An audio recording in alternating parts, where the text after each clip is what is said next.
Hello दोस्तों, नमस्कार। आज शिक्षक दिवस है। हम आज जो भी हैं या जो मेरे पास ज्ञान है वो हमने कहीं न कहीं सीखा है। मुझे गुरुओं के द्वारा जो ज्ञान मिला और वो ज्ञान आज हम आपको दे रहे हैं। तो हमें जिनसे ज्ञान मिला उन सभी गुरुओं को मैं शिक्षक दिवस पर नमन करता हूँ। और आज हमारे द्वारा जो भी छात्र या जो भी कैंडिडेट हैं वो ज्ञान प्राप्त कर रहे हैं, उन सभी को मैं हार्दिक बधाई देता हूँ। तो आज इस वीडियो में पढ़ाई से संबंधित जो कार्य चलता था वो नहीं होगा। मैं सिर्फ आप लोगों को और अपने गुरुओं के प्रति जो मेरी भावनाएं, उन भावनाओं को प्रकट करना है। तो सबसे पहले सभी छात्र इस बात का ध्यान रखें कि जो गुरु होता है इस संसार में माता पिता के बाद अगर किसी की सफलता पर, किसी बच्चे की सफलता पर जो खुशी मिलती है वो माता पिता के बाद गुरु को ही मिलती है। तो मैं सबका आभारी हूँ उन गुरुओं का जिन्होंने मुझे दिया ज्ञान, और उस ज्ञान के माध्यम से हम आप लोगों को बांट रहे हैं, उस ज्ञान का दान कर रहे हैं। तो जो भावनाएं थी मैंने कविता के माध्यम से जो भी बातें आती, भावनाएं उमड़ी थी, उनको मैं आज उतना ही रखेंगे। खाली कविता 2-3 मुक्तक आपको सुनाता हूँ।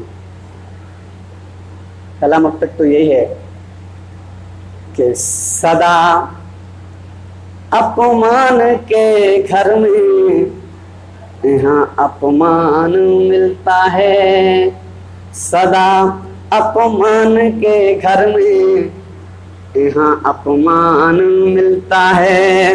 बिना पंखों परिंदों को नहीं आसमान मिलता है।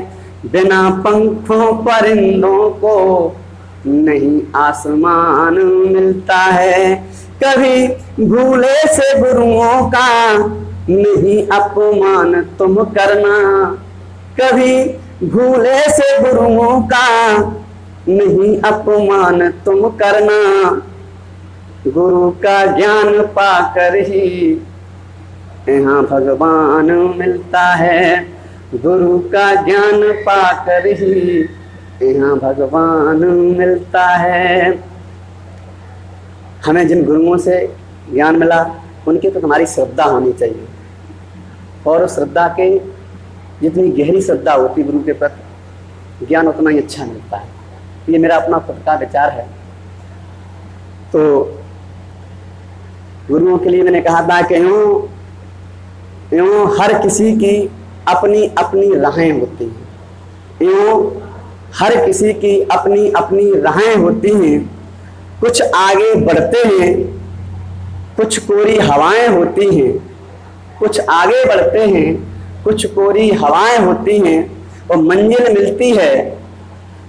मिलती है हमेशा उन्हीं कदमों को यहाँ जिनके दामन में गुरुओं की दुआएं होती हैं। जिनके दामन में गुरुओं की दुआएं होती हैं। तो हमने आप सब लोगों को हमारे द्वारा बहुत हृदय की गहराइयों से बधाइयाँ दे रहा हूँ मैं। और हमें गुरुओं का आशीर्वाद मिला, हम आपको आशीर्वाद दे रहे हैं। और हमारा कर्तव्य क्या है वो हम अपना कर्तव्य निभाएंगे। आपका कर्तव्य क्या, आप अपना कर्तव्य निभाएं। और कभी ऐसा नहीं, जीवन में उतार चढ़ाव आते हैं तो उसमें ऐसा नहीं होना चाहिए कि हमें एकदम के हम ऐसा नहीं कर पाएंगे, दिमाग में नकारात्मक विचार उत्पन्न हो जाते हैं। ऐसे नकारात्मक विचार उत्पन्न नहीं आने चाहिए। होता ये है कि थोड़ी सी परेशानी अगर आती है, अपने लक्ष्य में बाधा आती है तो लोग टूट जाते हैं। टूटने की अपेक्षा ऐसा है कि अपने दृढ़ संकल्पित हुए, इतने दृढ़ संकल्पित हुए, समस्याएं आती, कुछ कमियां रह जाती हैं। मंजिल हमारे जो लक्ष्य होते हैं, लक्ष्य को पाने में कुछ कमियां रह जाती हैं और उनको पाने के लिए हमें निरंतर प्रयास करते रहना चाहिए और वो प्रयास ही हमारा आगे काम आता है। और ऐसा नहीं प्रयास नहीं करेंगे तो सफलता नहीं मिलेगी, प्रयास करते रहते हैं तो सफलता जरूर मिलती है। जो हमारे गुरुओं ने मुझे जो ज्ञान दिया वो हम आपको दे रहे हैं। और आप लोगों के लिए सिर्फ 4 पंक्तियां और, इसी के बाद मैं वीडियो समाप्त करूंगा। कि कभी छोटा न दिल करना, बड़ा अरमान रखना तुम। कभी छोटा न दिल करना, बड़ा अरमान रखना तुम। जहाँ अनजान दुनिया हो, वहाँ पहचान रखना तुम। जहाँ अनजान दुनिया हो, वहाँ पहचान रखना तुम। उदासी चेहरे पर यूं तो कभी अच्छी नहीं लगती, इसलिए होठों पर अपने सदा मुस्कान तुम रखना। इसलिए होठों पर अपने सदा मुस्कान तुम रखना। जय हिंद, जय भारत, वंदे मातरम।